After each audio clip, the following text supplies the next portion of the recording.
This is a live recording from our Thursday morning sitting group. If you want to join us, visit oneminddharma.com/group. And if you have any questions, please reach out to me at matthew@oneminddharma.com. So, can allow our eyes to close if we're comfortable doing so. If it feels more useful to you, you can absolutely leave your eyes at a soft gaze on the floor.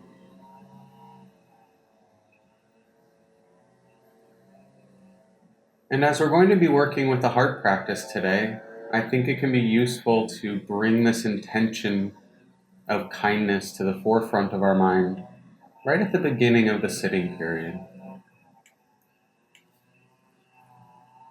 So as you settle, as you arrive, trying to do so with some level of gentleness, of friendliness.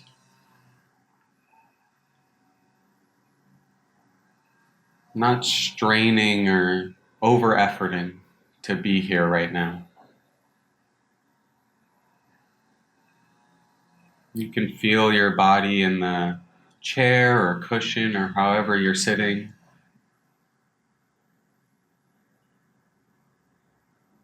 The contact of your butt in the chair or cushion, the feet on the floor or tucked up underneath you.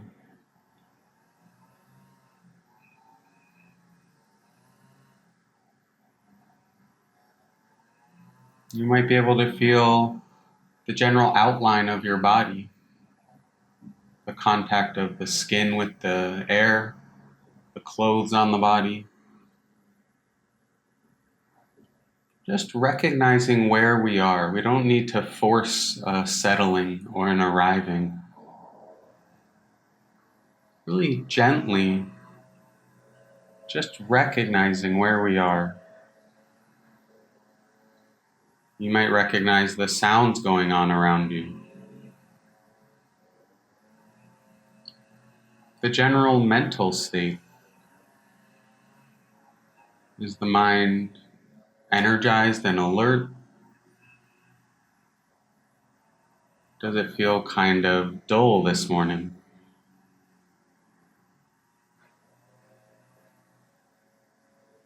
We don't need to fix or change anything. Just knowing where we're at.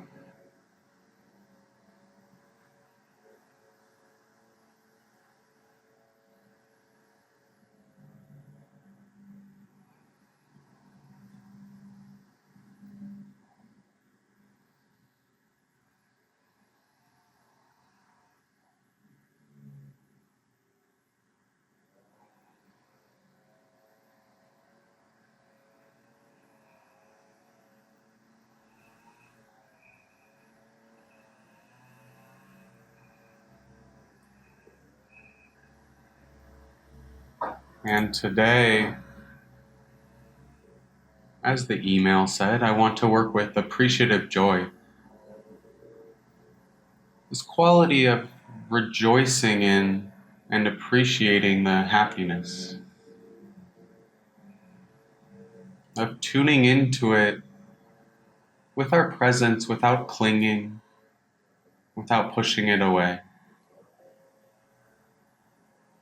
And so we'll start with ourselves.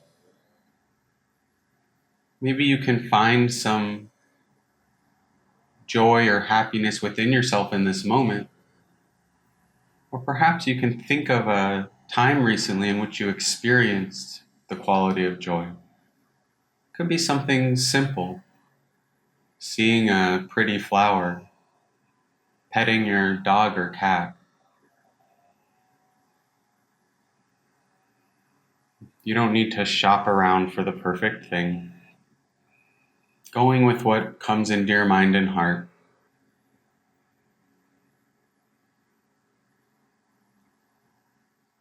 And with this in your mind, in your awareness, trying to connect for a moment with the felt sense of joy.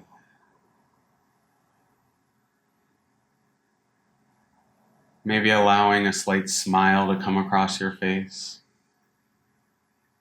Maybe there's a buzziness in your chest.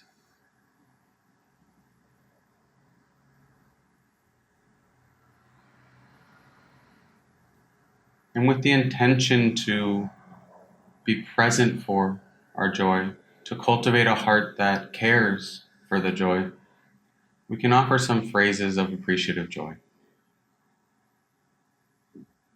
I often use the phrases, may I be happy. A simple wish for happiness. May I be happy.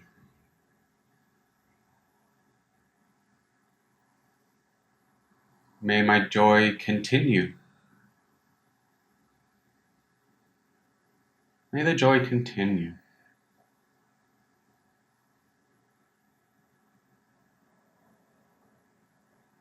May the joy grow.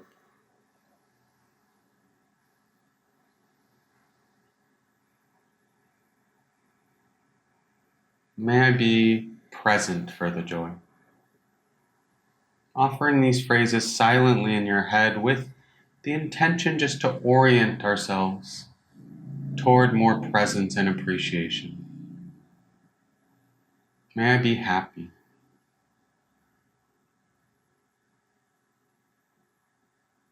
May the joy continue.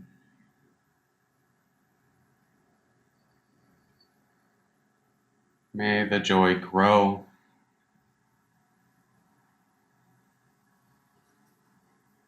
May I be present for this joy.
When the mind wanders off, which it does, just coming back to these phrases.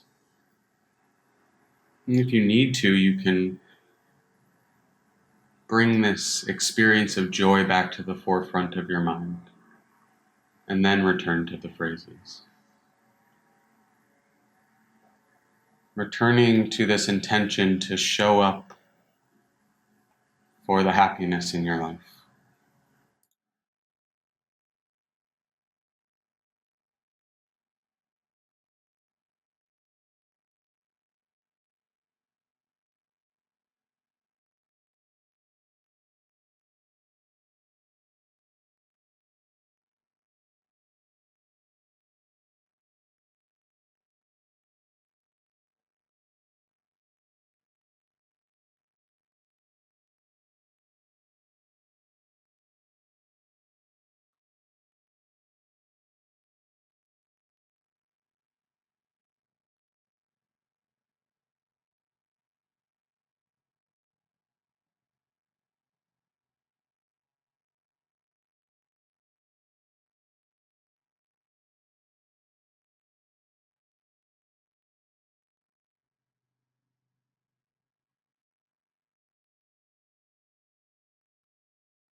we can let ourselves go from the mind's eye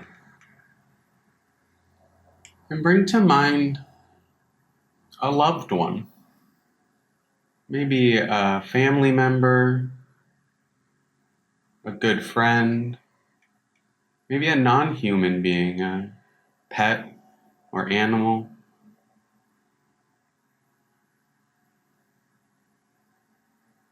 And just as we experience moments of joy and sorrow and hope and all the range of emotions, this being also experiences joy.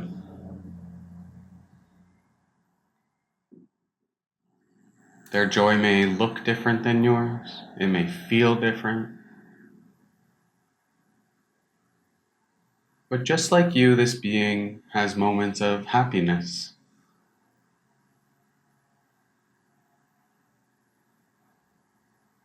Maybe you can think or recognize a time in which this being experienced some happiness recently.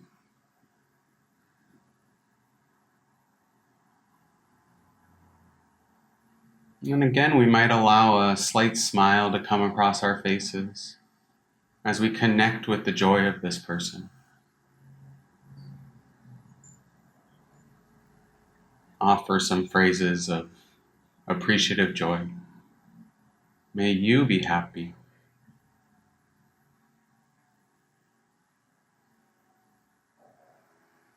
May the joy continue.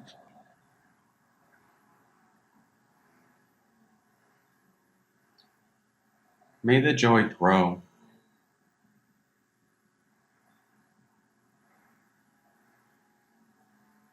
May I be present for the joy. Remembering that we are just setting the intention or orienting ourselves toward this appreciation. It's all right if there's not a strong emotional experience. It's all right if there is.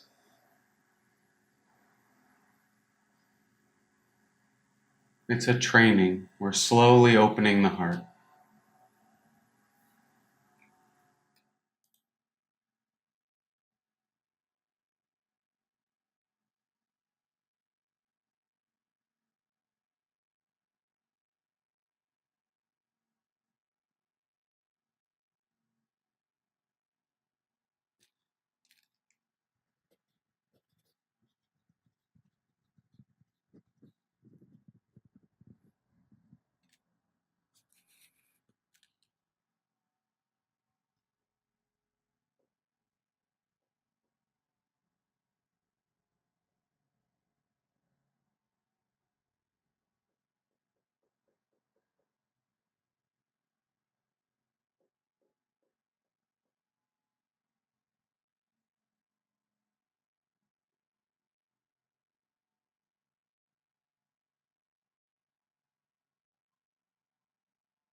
And for this last minute, I want to encourage you to take a moment to appreciate yourself showing up here today, practicing, intending to open the heart. Sometimes it's easy, sometimes it's not.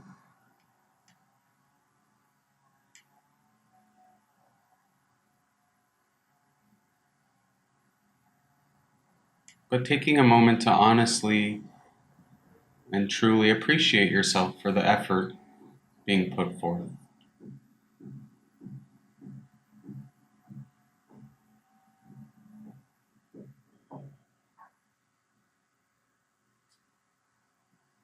And when you're ready, you can allow the eyes to open and come back into the room with no rush, gently and kindly. The It's such a good what that's my dad, so I'm not going to call him Bill. I'm going to call him my dad just for so everyone knows. Um, and Denise is my mom, yeah. But so what my dad shared is such a good pointing towards one of the things that gets in the way of us experiencing joy, which is just rushing or trying to get to the next thing. And I don't want to pick on him. We all do it from time to time. There's many things that get in the way of us experiencing joy. It could be like a more, like a deeper, more profound, like discomfort with experiencing joy because it feels vulnerable. It could be like a more psychological, we don't feel worthy of it. Sometimes it's a simple, we're rushing or we're trying to get to the next thing. Um, Sometimes we notice the joy, but perhaps don't give it the attention that it deserves. I think that the interesting piece is when we do begin pausing to recognize the even small moments of joy, and joy can come in so many forms, right? It can be exciting and energetic, it can be really calming and full of ease. Like there's joy in seeing the animals on our walk.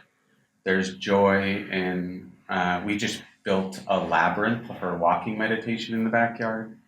And every time I see it, it gives me this calm sense of joy. There's also joy in like skydiving for some. So joy can come in so many forms. What happens is when we actually tune into it, we notice how pleasant it is and how kind of satiating it is.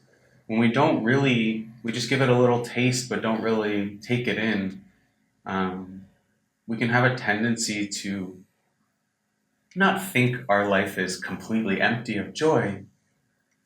But on the other side, when we do start tuning into the joy and really showing up for it, it leaves us with this sense of like, oh, there's a lot of joy in my life. I remember sitting at Deer Park Monastery, one of Thich Nhat Hanh's monastery, the first time, and several of the monks were talking about how we went on a mindful walk, and they talked about like, oh, how beautiful and joyful life is with. There was a deer, and then there were some children with us, and their footsteps were like in the mud, and how adorable the little footsteps were. And they were like finding joy in absolutely everything. And at the same time, honoring the unpleasant, honoring the difficult moments and whatnot, the suffering. But what happens when we tune into the joy, I think, in my experience, both practicing and teaching, is we actually find that the present moment is quite often there's little accessible moments of joy. Not to cling to, not to hold on to, like if there's no joy, then life is meaningless or anything. But it's only by being present that we really touch into the joy. We all have had moments in our lives, whether recently or years ago, where we created a memory that is full of joy or love or connection. And it's only in retrospect, in hindsight, that we really find and appreciate the joy in it. And that's not to beat ourselves up, but we can train and work to actually appreciate the joy in the moment, to recognize how it feels, to rejoice in it. When it comes to others, I think that a lot of the teachings on separating out like compassion for ourselves or others, or loving kindness for ourselves or others, or appreciative joy, is rather irrelevant in a sense, in an ultimate sense, because what we're appreciating is the joy. It doesn't matter if I'm experiencing the joy or you're experiencing the joy. When we can rejoice in the joys of our loved ones and of others like that, I actually think it opens the door for us to rejoice in our own joy, and vice versa. I don't necessarily buy into we have to love ourselves before loving someone else. I think we can work on both at the same time, and they feed each other. The traditional teaching on appreciative joy is that it helps like combat jealousy or envy. Obviously, it's clear to see how that may be the case. But I also think more foundationally, it helps us show up in life for any joy that arises, whether it's our loved one, whether it's in a relationship, it's ourselves.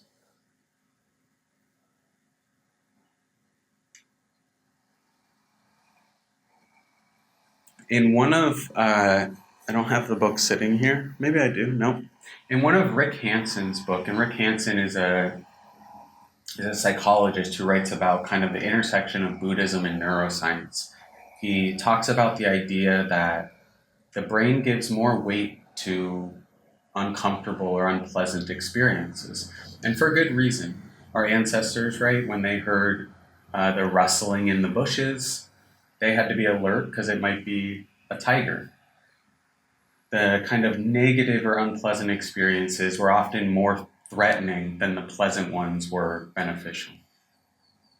And there's various kind of weights or ratios that pop psychology gives, often around like 7 to 1. It takes 7 positive experiences to have the same weight as 1 negative one. It's not that cut and dry, obviously, that's pop psychology. But the point remains that the joy and kind of pleasant experiences we don't habitually give the same attention to. When you experience a moment of ease and joy, or when I do, I should say, my habit energy isn't to really pay attention to it in the same way as when I experience a moment of anxiety or grief. When I experience those emotional experiences, it sucks me in much more quickly. And so we can benefit from training to leave those be and not get so sucked in, and at the same time finding the middle way and turning toward joy a bit more and actually really seeing it. I was shocked when I really started practicing this, just how many moments of joy I had throughout my day. Even in difficult times, even on stressful days or weeks, I find that there's a lot more joy present than I often realize.